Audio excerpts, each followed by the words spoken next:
अस्सलाम वालेकुम नाजरीन, मैं सबिहा तबस्सुम और आप देख रहे हैं अम्बेडकर उर्दू न्यूज़। सबसे पहले पेश हैं सुर्खियाँ।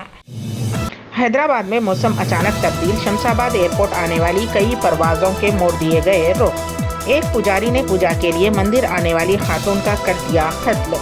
तेलंगाना के हनमकुंडे में एक जुनूनी आशिक ने नौजवान लड़की का काट दिया गला। और दिफाई तवानाई इख्तिराम में ताउन बढ़ाएंगे हिंदुस्तान बरतानिया, वज़ीर आज़म का बयान। और अब खबरों की तफसील। तेलंगाना की वज़ीर तालीम पी सबिता इंद्रा रेड्डी ने रियासत की मुख्तलिफ टीचर्स यूनियनों को तयक़ुन दिया है कि आइंदा तालीमी साल के आगाज़ से क़ब्ल टीचर्स के तबादले प्रमोशन का अमल मुकम्मल कर लिया जाएगा। मुतअद्दिद टीचर्स यूनियनों ने जुमेरात को वज़ीर तालीम सबिता इंद्रा रेड्डी से मुलाकात करते हुए टीचर्स के मसाइल से वाकिफ़ करवाया।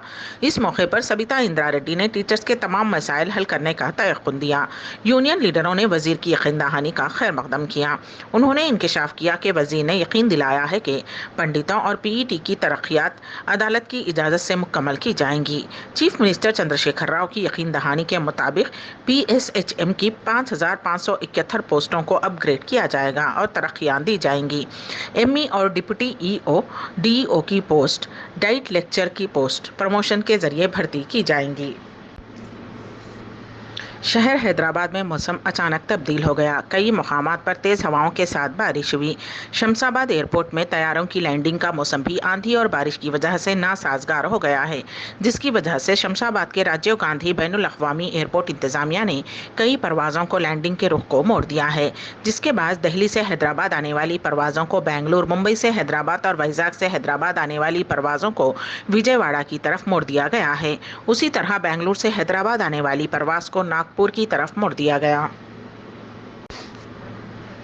तेलंगाना RTC की जानिब से अब बस स्टेशन में मेडिकल शॉप भी कायम किए जा रहे हैं ताकि RTC की आमदनी में इजाफा किया जा सके। तेलंगाना RTC के चेयरमैन बाजीरेड्डी गोवर्धन ने मैनेजिंग डायरेक्टर VC सज्जनार के साथ मिलकर जुमेरात को हैदराबाद के काचीगुड़ा बस स्टैंड पर मेडिकल शॉप का इफ्तिताह किया। बाजीरेड्डी गोवर्धन रेड्डी ने कहा कि कारपोरेशन की आमदनी बढ़ाने के लिए ये कदम उठाया गया है। उन्होंने इस उम्मीद का इजहार किया कि इस पहल से कारपोरेशन की आमदनी में इजाफा होगा। इन मकासद के लिए कारपोरेशन के पास ज़ाती हैं। मुतबादिल के तौर पर उन इमारतों को हॉस्पिटल्स और मेडिकल शॉप्स के लिए इस्तेमाल किया जा सकेगा। उन्होंने कहा कि मुसाफिरीन की सहूलत के लिए तमाम बस स्टैंड्स में मेडिकल शॉप्स कायम किए जाएंगे। फिलहाल RTC की जानिब पेट्रोल पंप चलाए जा रहे हैं, अब मेडिकल शॉप्स भी कायम किए जाएंगे। हैदराबाद की एक मंदिर के पुजारी ने रोज़ाना पूजा के लिए मंदिर आने वाली एक खातून का कत्ल कर दिया। ये वारदात हैदराबाद के मलकाजगिरी इलाके में पेश आई। खातून का कत्ल करने वाले पुजारी को पुलिस ने गिरफ्तार कर लिया है। तफसीलात के मुताबिक विमला देवी नगर की GVN मूर्ति की बीवी 56 साला उमा देवी रोज़ाना कॉलोनी में वाक़े सोमभवनाल का मंदिर और शिवपुरी कॉलोनी की शिवला मंदिर जाती थीं। वो इस महीने की 18 तारीख की शाम को मंदिर गईं और घर वापस नहीं आई। घर वालों ने पुलिस से शिकायत की और पुलिस ने मुकदमा दर्ज करते हुए तफ्तीश शुरू कर दी। पुलिस को जुमेरात की शाम मंदिर के करीब एक खातून की नाश बरामद हुई, जिसका चेहरा नाकाबिले शिनाख्त था। पुलिस ने उमा देवी के घर वालों को तलब करके नाश को बताया, जिस पर घर वालों ने उस नाश को उमा देवी की नाश करार दिया। पुलिस ने शक की बुनियाद पर पुजारी को गिरफ्तार कर लिया और पूछताछ की, जिस पर पुजारी ने जेवरात हासिल करने के लिए खातून का कत्ल कर देने और नाश को ठिकाने लगाने का एतराफ़ किया। तेलंगाना के हनमकुंडे में एक जुनूनी आशिक ने उसकी मोहब्बत की पेशकश को ठुकराने वाली नौजवान लड़की का गला काट दिया, जिसके नतीजे में लड़की शदीद जख्मी हो गई है, जिसे वरंगल के MGM हॉस्पिटल में शरीक कर दिया गया। रोंगटे खड़ा कर देने वाला ये वाक़या जुमा की सुबह हनमकुंडे के सोबीदारी पुलिस स्टेशन के हदूद में पेश आया। तफसीलात के मुताबिक नरसमपेट इलाके के लकनीपल्ली गाँव से ताल्लुक़ रखने वाली अनुषा 23 साला काकतिया यूनिवर्सिटी में MCA फाइनल ईयर में ज़ेर तालीम है। अनुषा उसके ख़ानदान के अफराद के साथ गांधीनगर में रहती है। उसी इलाके से ताल्लुक़ रखने वाला नौजवान अजहर गुज़िश्ता कुछ अरसे से अनुषा को मोहब्बत के नाम पर हिरासा कर रहा था। अनुषा ने अजहर की पेशकश को मुस्तरद कर दिया। आज जुमा की सुबह अजहर ने फिर एक मरतबा अनुषा को मोहब्बत की पेशकश करने उसके घर पहुंच गया। अनुषा घर में अकेली थी। दोनों के दरमियान गर्मा गर्म बहस हुई। अजहर ने अपने साथ लाए हुए चाकू से अनुषा का गला काट दिया और फरार हो गया। कुछ ही देर में अनुषा की मां घर में दाखिल हुई और बेटी को खून में लथपथ पाकर चीखों पुकार شروع کر دیا، جس پر مقامی افراد جمع ہو گئے اور اسے مقامی لوگوں کی مدد سے 108 ایمبولینس میں ورنگل MGM ہاسپٹل پہنچایا گیا۔ ڈاکٹرز کا کہنا ہے کہ اس کی صحت فی الحال مستحکم ہے۔ صوبیداری پولیس نے مقدمہ درج کر لیا ہے اور واقعے کی تحقیقات کر رہی ہے۔ اظہر کی گرفتاری کے لیے اس کی تلاش کی جا رہی ہے۔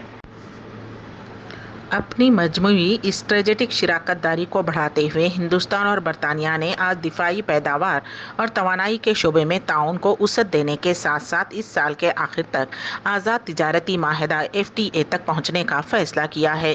وزیر اعظم نریندر مودی اور ہندوستان کے دورے پر آئے برطانوی وزیر اعظم بورس جانسن نے یہ فیصلے آج یہاں حیدرآباد ہاؤس میں تقریباً 2 گھنٹے تک جاری رہنے والی وفود کی سطح کی 2 طرفہ سربراہی میٹنگ میں لیے۔ ملک میں کورونا وائرس کے نئے معاملوں میں ایک مرتبہ پھر کافی اضافہ ہونے لگا ہے۔ گزشتہ 24 گھنٹوں کے دوران کورونا کے 2451 نئے معاملے سامنے آئے ہیں۔ چہارشنبے کو ملک میں 18,03,558 کووڈ ویکسین لگائی گئیں۔ وزیر خزانہ نرملا سیتارمن نے جمعرات کو کہا کہ بین الاقوامی سطح پر ابھرتے ہوئے چیلنجوں کے پیش نظر عالمی معیشت کی ترقی کی شرح میں کچھ سست روی ہو سکتی ہے، لیکن اہم معیشتوں میں ہندوستان کی اقتصادی ترقی کی شرح ان سب سے تیز رہے گی۔ سیتارمن نے بین الاقوامی مالیاتی فنڈ کی مالیاتی کمیٹی کی مکمل میٹنگ سے خطاب کر رہی تھیں۔ ملک کے دارالحکومت دہلی میں کورونا وائرس کے بڑھتے ہوئے پھیلاؤ کے درمیان اروند کیجریوال کی حکومت نے بڑا فیصلہ کیا ہے۔ دہلی اسکول اوپن ابھی بند نہیں کیے جائیں گے۔ حالانکہ کیجریوال حکومت نے کورونا وائرس کی روک تھام اور اس سے بچنے کے اقدامات کے تحت اسکولوں کے لیے ایک SOP جاری کی ہے۔ دہلی حکومت کی طرف سے جاری کردہ COVID-19 SOP کے مطابق بچے نہ تو اسکول میں لنچ باکس اور کتابیں بانٹ سکیں گے اور نہ ہی تھرمل اسکیننگ کے بغیر داخلہ ہوگا۔ دہلی حکومت نے جمعہ کو اسکولوں کے لیے COVID-19 سے متعلق ہدایات جاری کرتے ہوئے کہا کہ طلباء اور عملے کو بغیر تھرمل اسکیننگ کے اسکول کے احاطے میں داخل ہونے کی اجازت نہیں دی جانی چاہیے۔ اس میں یہ بھی کہا گیا ہے کہ والدین کو مشورہ دیا جائے کہ اگر وہ بچوں کو کورونا وائرس سے متاثر پائے جانے پر اپنے بچوں کو اسکول نہ بھیجیں۔ حجاب کے حق میں احتجاج کرنے والے 2 طالب علم جمعہ کے روز کرناٹک PUC دوسری یا کلاس 12 کے بورڈ امتحان سے واک آؤٹ کر گئے ہیں۔ 2 احتجاج کرنے والی طالبات جن کی شناخت ریشم اور عالیہ کے نام سے ہوئی ہے، حجاب پہن کر امتحانی مرکز پہنچیں، جن پر ہائی کورٹ کے مطابق تعلیمی اداروں میں پابندی عائد کر دی گئی ہے۔ دونوں طالبات کو اڈوپی کے دیو ودیا UP کالج میں امتحان دینا تھا، جہاں انہوں نے مبینہ طور پر حکام سے کہا کہ وہ حجاب پہن کر امتحان دینے کی اجازت دیں، تاہم تقریباً 45 منٹ تک بحث کے بعد دونوں کو اجازت نہیں دی گئی۔ عدالت نے اس سے قبل تعلیمی اداروں میں حجاب پر ریاستی حکومت کی پابندی کو برقرار رکھا تھا۔ کرناٹک کے پرائمری اور سیکنڈری ایجوکیشن کے وزیر BC ناگیش نے ANI کو بتایا کہ چونکہ طالبات کے لیے امتحانی ہال کے اندر حجاب کی اجازت نہیں ہے، اسی لیے اخلاقی طور پر ہم ان اساتذہ کو مجبور نہیں کر رہے ہیں جو حجاب پہننے پر اصرار کرتے ہیں کہ وہ امتحان کی ڈیوٹی دیں۔ ہم نے انہیں امتحان کی ڈیوٹی دینے کا اختیار دیا بھی ہے اور نہیں بھی۔ راشٹریہ جنتا دل کے سربراہ و سابق چیف منسٹر بہار لالو پرساد یادو کو جمعہ کو ڈورانڈا ٹریجری کیس میں ضمانت مل گئی ہے۔ اس سے ان کی جیل سے رہائی کی راہ ہموار ہو گئی۔ جھارکھنڈ ہائی کورٹ نے ان کی صحت کی بنیاد پر انہیں ضمانت دے دی۔ بتایا جاتا ہے کہ لالو پرساد کو CBI کی عدالت نے فنڈز کے غلط استعمال کے الزام میں سزا سنائی تھی۔ لالو کے وکیل نے میڈیا کو بتایا کہ ہائی کورٹ نے لالو پرساد یادو کو ضمانت دے دی ہے۔ انہوں نے کہا کہ یہ ریلیف ان کی آدھی سزا جیل میں گزارنے اور صحت کے مسائل کے پیش نظر دیا گیا ہے۔ ہائی کورٹ نے انہیں 1 لاکھ روپے کی ضمانت جمع کروانے اور 10 لاکھ روپے جرمانہ عائد کیا ہے۔ سپریم کورٹ نے منی لانڈرنگ کی روک تھام ایکٹ کیس میں مہاراشٹر کے وزیر اور NCP لیڈر نواب ملک کی طرف سے دائر ضمانت کی عرضی پر سماعت کرنے سے انکار کر دیا ہے۔ اس نے ملک سے ضمانت کے لیے ٹرائل کورٹ سے رجوع کرنے کو کہا ہے۔ ملک کی طرف سے پیش ہونے والے سینئر وکیل کپل سبل نے فروری 2022 میں نواب ملک کی گرفتاری کے جواز پر سوال اٹھایا، جو کہ مبینہ طور پر 1999 میں ہوا تھا۔ انفورسمنٹ ڈائریکٹوریٹ نے NCP رہنما اور مہاراشٹر کے وزیر نواب ملک کو 23 فروری کو تفتیش کے بعد گرفتار کر لیا۔ داؤد ابراہیم اور انڈر ورلڈ سے منسلک منی لانڈرنگ کیسز کے سلسلے میں ان کا تعلق بتایا گیا ہے۔ امبیڈکر اردو نیوز کے اختتام سے قبل دوبارہ سرخیوں پر ایک نظر۔ हैदराबाद में मौसम अचानक तब्दील, शमशाबाद एयरपोर्ट आने वाली कई परवाज़ों के मोड़ दिए गए रुख। एक पुजारी ने पूजा के लिए मंदिर आने वाली खातून का कर दिया कत्ल। तेलंगाना के हनमकुंडे में एक जुनूनी आशिक ने नौजवान लड़की का काट दिया गला। और दिफाई तवानाई इख्तिराम में ताउन बढ़ाएंगे हिंदुस्तान बरतानिया, वज़ीर आज़म का बयान। इसी के साथ ही अम्बेडकर उर्दू न्यूज़ यहीं पर इख्तिताम पजीर होती हैं, तो दीजिएगा सभी तबस्सुम को इजाज़त। अल्लाह हाफिज़।